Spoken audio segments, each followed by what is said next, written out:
Well, heavy rains Wednesday night caused flash floods for some spots of the valley. Oh, wow. One of the hardest hit areas, West Union, Illinois. That's where a cafe had to close.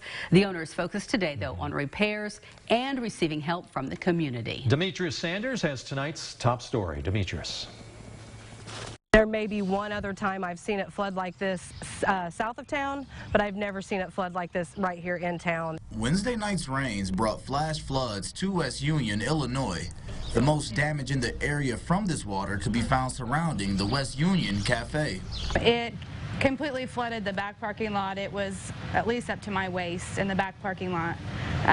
It came in through the back door, and then it came in the front doors. The water that made its way into the cafe caused minimal damage to the main dining room, but other areas of the restaurant weren't so fortunate. Back rooms completely has to be redone, and the kitchen has to be completely cleaned down. Restaurant staff spent their Wednesday afternoon cleaning up and repairing some of the damage, but they weren't alone. Community members like Misty Monk volunteered her time to assist the restaurant staff with this cleanup.